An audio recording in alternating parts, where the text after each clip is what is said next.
My sister said, Mom and Dad only had you by accident, in front of everyone, so I vanished for 12 years and returned as the CEO who just bought their mortgage. Pause with me for just a moment, subscribe to support this channel. And in the comments, share where you're watching from, so we can celebrate our global community. I should have known Thanksgiving 2012 would destroy me. My parents' living room in Oakland buzzed with 20 relatives, the smell of sweet potato pie mixing with expensive perfume my sister Vanessa always wore. I was 23, fresh out of nursing school, proud of my acceptance letter to Oakland Medical Center. Vanessa, 28 and golden as always, stood by the fireplace in her designer dress, announcing her engagement to Marcus Whitfield, a corporate attorney. Speech. Speech. Uncle Jerome called out. Vanessa smiled, that practiced smile she'd perfected. I'm just so grateful Mom and Dad gave me everything. The best schools, the opportunities, their unconditional love. She paused, her eyes finding mine across the room. Not everyone here can say that. My stomach dropped. Don't, I thought. Please don't. Actually, Christine, she continued, voice dripping with false concern, didn't Mom tell you? They only had you by accident. A broken condom baby at 42. She laughed, light and cruel. Dad wanted her to get rid of it, but she felt guilty. The room went silent. 20 pairs of eyes turned to me. My mother's face flushed red, but she didn't deny it. My father studied his shoes. Vanessa's smirk widened. My voice cracked. Oh, honey, don't be dramatic, Mom finally said, waving her hand dismissively. It was complicated. You wouldn't understand. Something inside me shattered. Not broke, shattered. Like glass crushed under a boot until only powder remains. I set down my untouched plate. Grabbed my coat. And walked out into the November rain without looking back. Nobody called that night. Not my mother, not my father. Definitely not Vanessa. I sat in my cramped studio apartment on Fruitvale Avenue, staring at my phone until 3 a.m., hoping someone would apologize. The silence screamed louder than Vanessa's words. Tuesday morning, I called my mother. Mom, we need to talk about what Vanessa said. Oh, Christine. Her voice carried that exhausted tone she used when I was being difficult. Why do you always make things about you? It was just a joke. You're so sensitive. A joke? She told everyone I was. An accident, yes. Which is true. Matter of fact. Clinical. We weren't planning on more children. But we made the best of it. Made the best of it. Like I was a bad financial investment they couldn't return. Did Dad really want you to? Silence stretched between us. Then, that's between your father and me. Now, Vanessa needs help addressing wedding invitations this weekend. You should come. Family supports family. I hung up. My hands shook so violently I dropped the phone twice before setting it down. Work became my refuge. I threw myself into 12-hour shifts, picking up every extra rotation. My attending physician, Dr. Chen, noticed. You're burning out, Christine. What's wrong? Just family stuff. She studied me with those sharp eyes that missed nothing. Family can be the most toxic thing in our lives. Sometimes the healthiest thing is distance. Distance. The word rattled around my brain all week. When Vanessa's wedding invitation arrived, cream cardstock, gold embossing, I opened it with trembling hands. Inside, a handwritten note, try not to embarrass us. Dress nicely for once. V. I made my decision. Leaving Oakland was easier than I expected. Dr. Chen had a friend recruiting for international nursing programs in Dubai. Within 3 weeks, I had a visa, a contract, and a one-way ticket, I took only what fit in 2 suitcases. I didn't tell them I was leaving the country.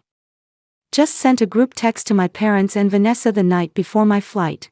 Need time to process things. Don't contact me.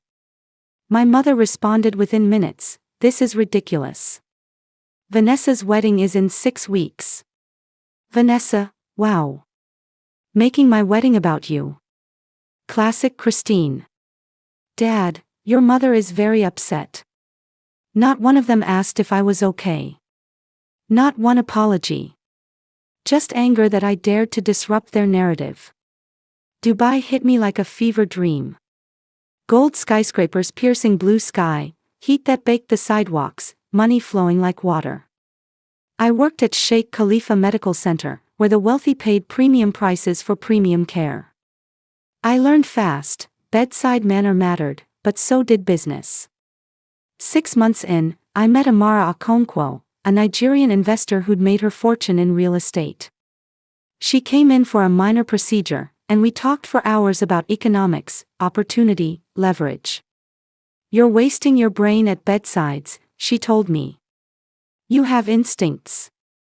Business instincts. I'm a nurse. You're whatever you decide to be. She handed me her card. When you're ready to be more, call me. I kept that card in my wallet for 2 years, pulling it out on hard nights, wondering if I had the courage. Back home, my phone stayed silent. Nobody fought for me. Nobody came looking. Good. I'd build something they could never take away. I called Amara on a Tuesday morning in 2015, my hands sweating despite Dubai's air conditioning. I want to learn. Everything. She laughed, rich and warm. Come to dinner tonight. Bring questions. Amara didn't just mentor me, she rebuilt me. We met twice weekly at her penthouse overlooking the Burj Khalifa, where she taught me to read financial statements, understand market psychology, recognize opportunity where others saw risk. Your family trained you to be small, she said one night, pouring Turkish coffee. Scarcity mindset. They kept you hungry so you wouldn't realize you deserved to feast. I enrolled in online business courses through Columbia, studying until 2 a.m. after 12-hour nursing shifts. Finance. Economics. Real estate law. My bank account grew steadily, Dubai paid well, and I lived cheaply, saving 70% of my income. By 2016, I'd saved $127,000. Amara introduced me to her investment circle. This is Christine Davis, she'd say. She's going to buy Oakland one day. They laughed. I didn't. I started small, a foreclosed duplex in Dubai's older district, purchased for $89,000. I renovated it myself on days off, YouTube tutorials playing on my phone. Sold it 6 months later for $134,000. The profit felt like vindication.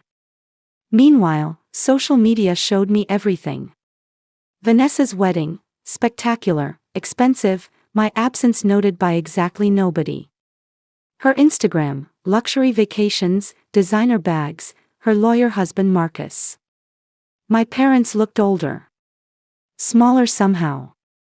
I felt nothing. They'd taught me I didn't matter, so I decided they didn't either. By 2018, I owned 4 properties.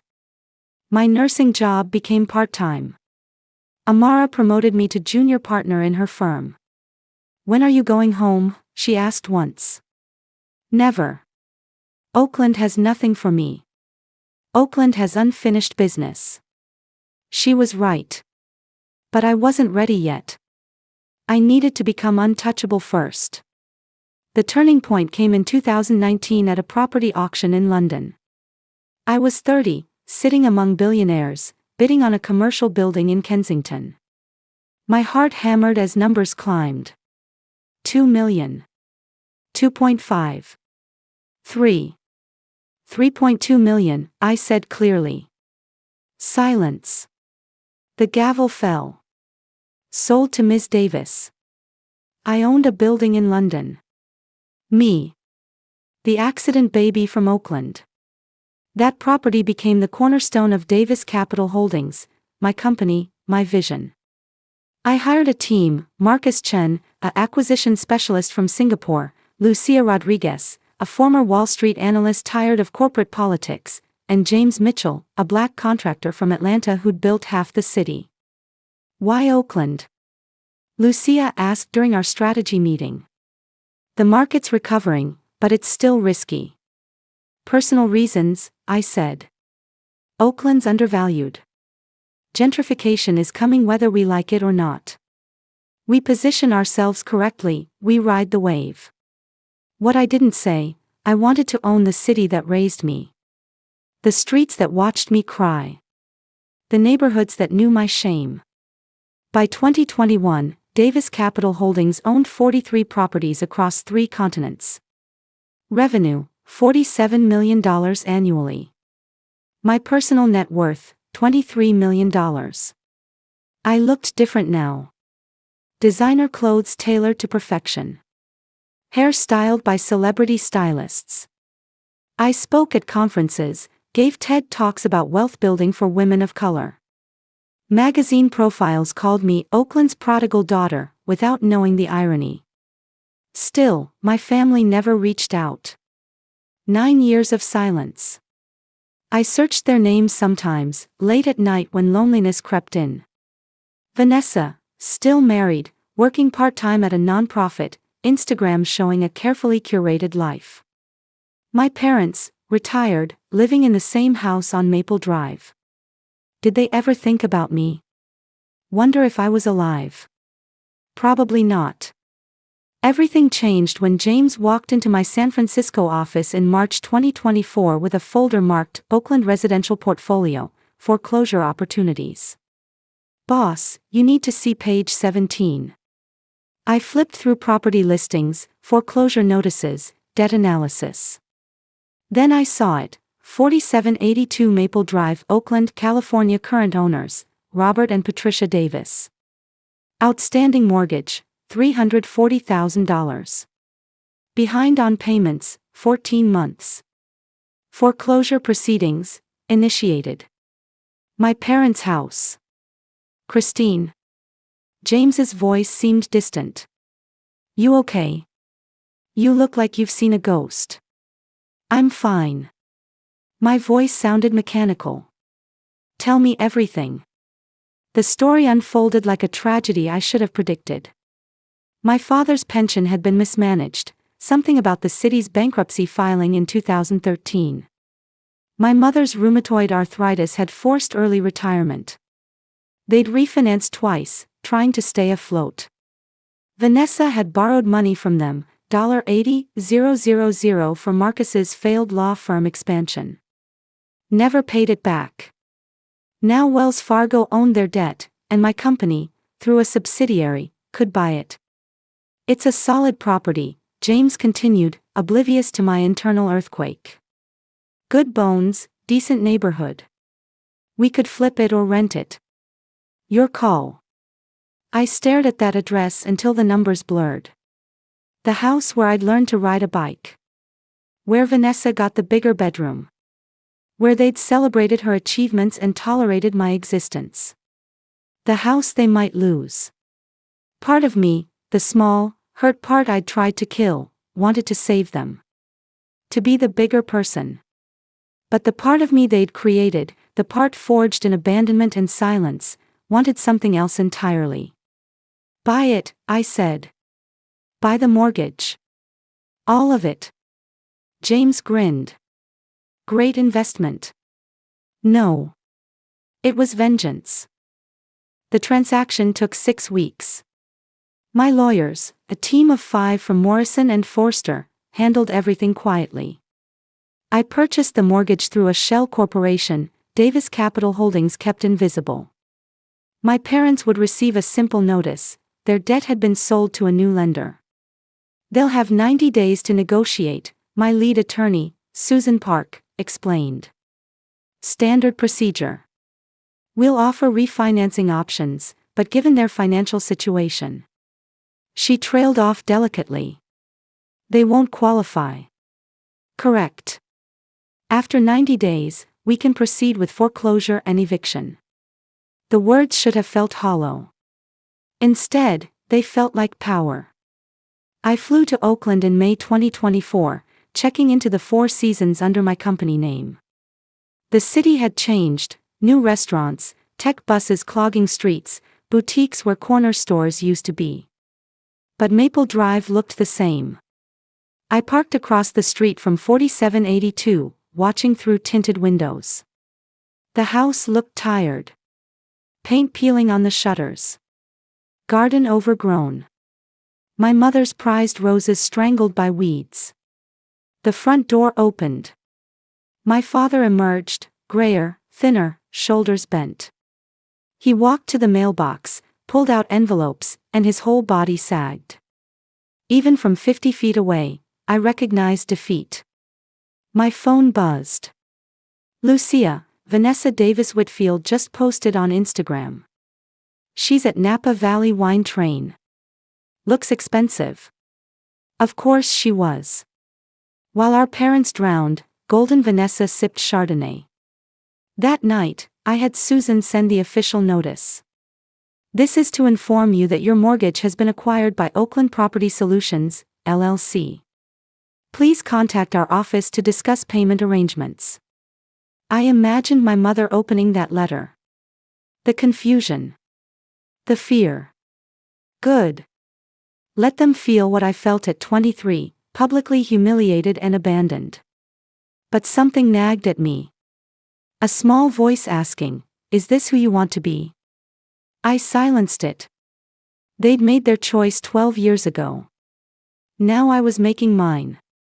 3 weeks after the notice, Susan called. Robert Davis requested a meeting.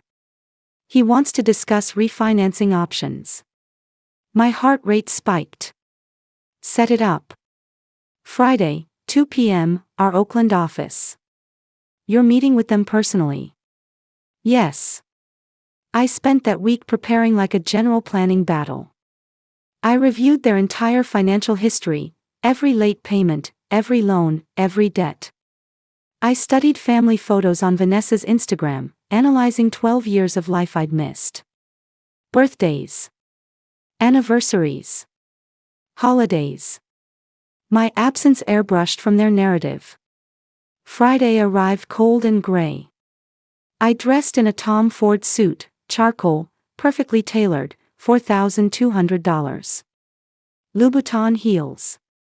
Hair in a sleek low bun. Diamond studs Amara had given me for my 32nd birthday. I looked like money. Like power. I looked like someone they wouldn't recognize. Susan briefed me in the conference room. Go easy on them, Christine. They're elderly, broke, and scared. Noted. At 1:58 p.m., the receptionist called. Mr. and Mrs. Davis are here. Send them in. The door opened. My parents entered, and time folded in on itself. My mother, once tall and proud, looked shrunken, her hands twisted from arthritis. My father's suit hung loose on his frame. They looked like people who'd lost everything. They looked how I'd felt at 23. Thank you for seeing us, my father said to Susan. We're hoping to explain our situation. We've lived in that house 40 years. Raised our daughters there. We just need time to. Mr. and Mrs. Davis, I said, standing. I'll handle this meeting. My mother's eyes widened. My father's mouth opened, closed, opened again. Christine. Mom whispered. Oh my God. Christine. I smiled. Cold. Professional. Hello, Mom. Dad. It's been a while. The conference room froze. My mother gripped the table like it might vanish. My father's face cycled through shock, confusion, and something that might have been shame. I don't understand, Mom stammered. You own the mortgage company. You're the one foreclosing on us. Not personally. My company, Davis Capital Holdings, purchased your debt from Wells Fargo. I'm the CEO. I gestured to the chairs. Please, sit. Let's discuss your financial situation. They sat like children called to the principal's office. Susan excused herself quietly, leaving us alone. 12 years, my father finally said. 12 years without a word. We didn't know if you were alive. You didn't try very hard to find out. I opened their financial folder. Let's review the facts. You're 14 months behind on payments. You owe $340,000 on a house worth maybe $520,000. Your retirement income is $3,100 monthly, with expenses around $4,200. The math doesn't work. We've had difficulties, my mother said, her voice thin. Your father's pension was mismanaged. I know. I also know you loaned Vanessa $80,000 in 2019 that she never repaid. I looked up. How is my sister, by the way? Still taking luxury vacations? Mom's face crumpled. This isn't about Vanessa. Everything's always been about Vanessa. The words tasted like acid. Where is she, by the way? Not here to help negotiate. Too busy to save the house she grew up in. She doesn't know we're here, Dad admitted. We didn't want to worry her. She's going through a divorce, and... Stop. I held up my hand. Stop protecting her. She took $80,000 from you and disappeared when you needed it back. But sure, let's not worry her. What do you want, Christine? My mother's voice broke. You want us to apologize for what Vanessa said at Thanksgiving? Fine. I'm sorry.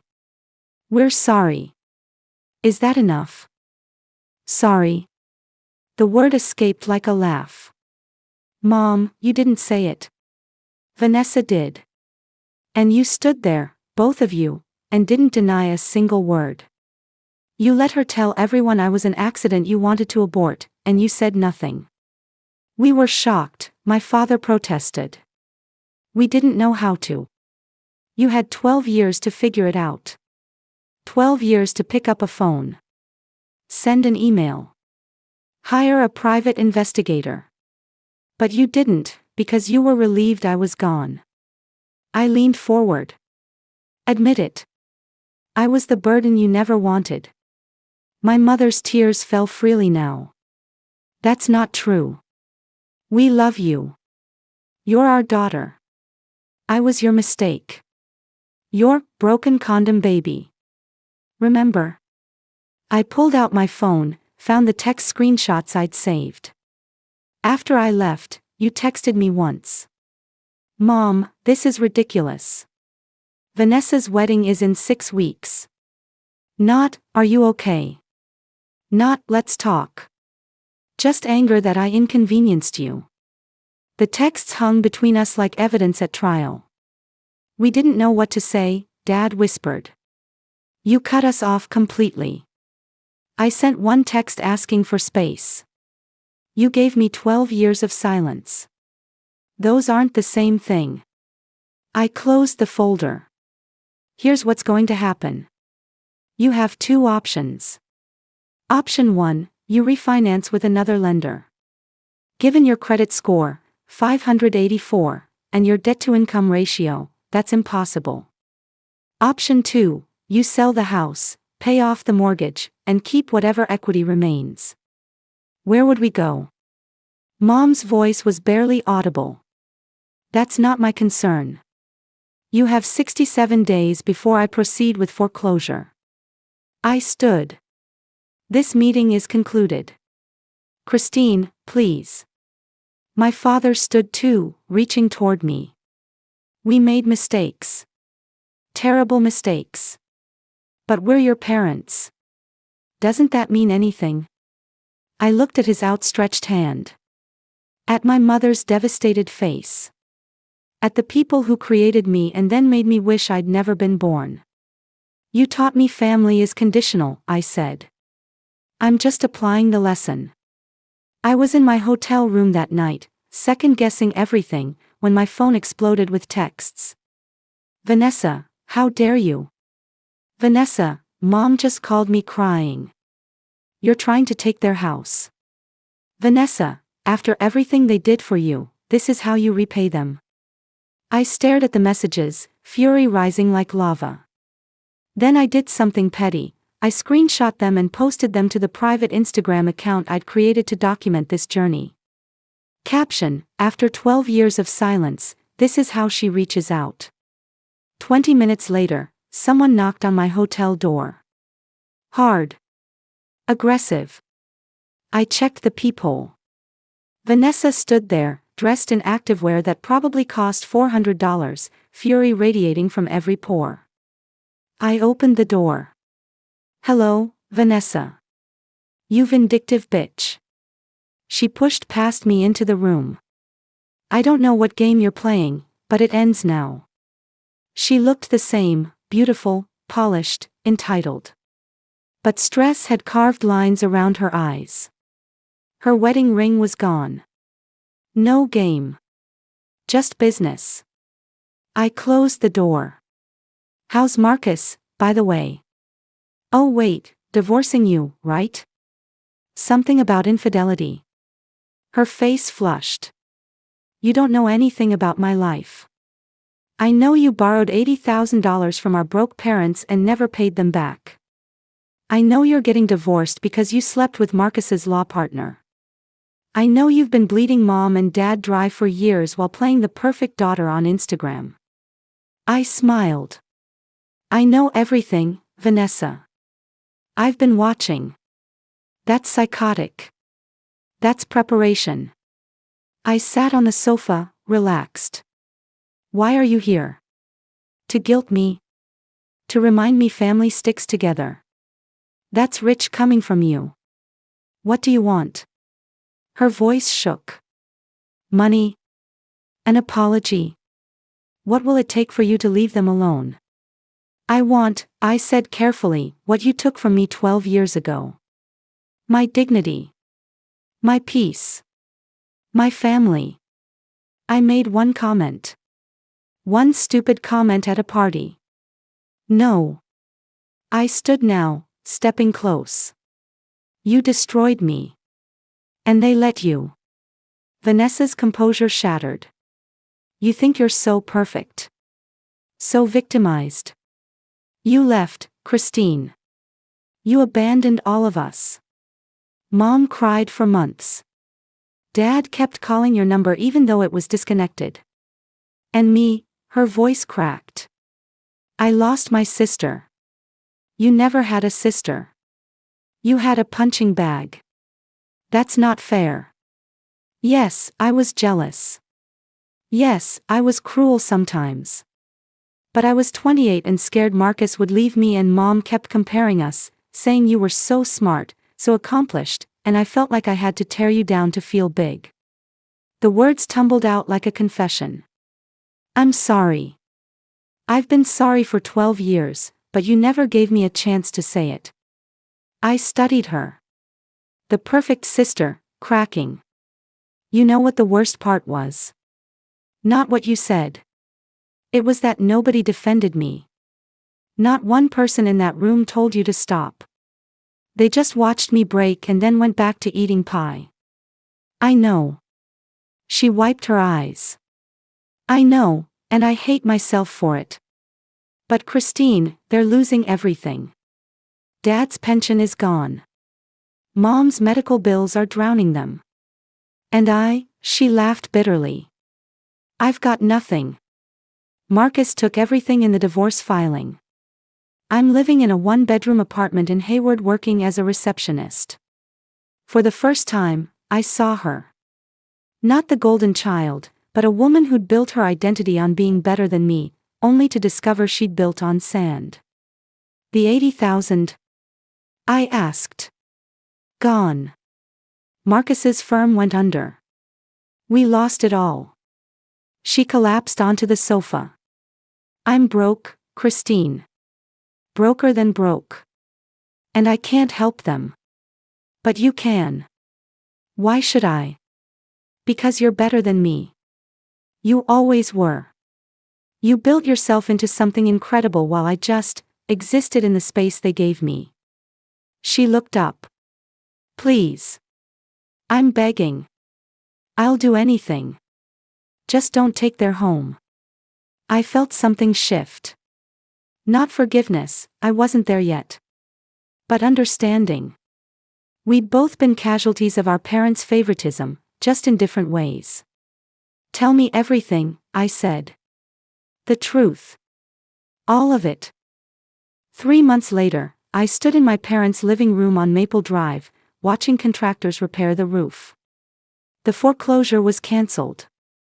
Instead, I'd restructured everything. My parents kept the house, under a new agreement. The mortgage was paid off completely.